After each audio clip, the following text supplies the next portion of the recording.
Қайырлы күн, құрметті қонақтар, құрметті студенттер, құрметті біздің отан қорғаушы азаматтар, Қазақстан Республикасының мемлекеттік орталық музейіне қош келдіңіздер.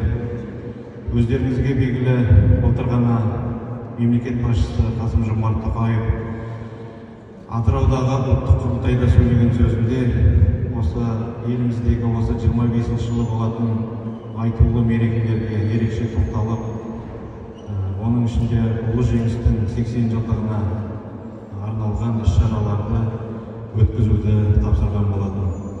Сондай іс-шаралар елімізде осы жыл басталғалы бері өз жалғасын тауып, спорттық, мәдени іс-шаралар, ғылыми конференциялар сияқты іс-шаралар өз жалғасын тауып жатыр.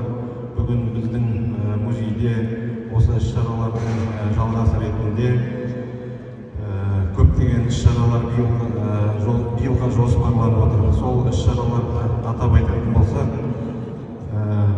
Ұлы Отан соғысының 80 жылдығына арналған жеңіс тарихы, әр сурет бір тарих көрмесі, яғни бүгін ұйымдастырылып отыр. Бұл акция аясында майдангерлер айдары, арнайы айдар ашылып, жыл бойы әлеуметтік желілерде бейнероликтер жарияланатын болады. Ардагерлер шеруі, атты ардагерлер бұрышын ашу, ол біздің қазір жүзеге асырылды.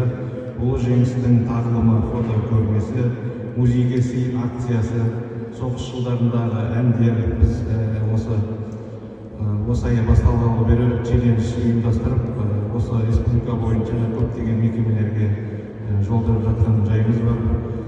Бір жәдігердің тарихы, музейлік дәрістері, яғни осы Алматы қаласындағы білім ордаларына біздің ғылыми қызметкерлер отан соғысына байланысты естеліктер жайлы музейлік сабақтар ұйымдастырып отыр. Құрметті осы шараға қатысушылар, бүгінгі көрмеден сіздер осылай музейде сақталған құнды жәдігерлерді көретін боласыздар.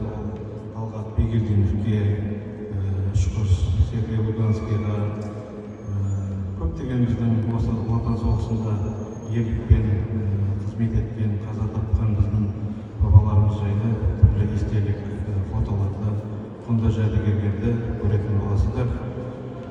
Шараға тағы да қош келдіңіздер. Жеңістің ұлы мерекесі құтты болсын. Мұндай іс-шаралар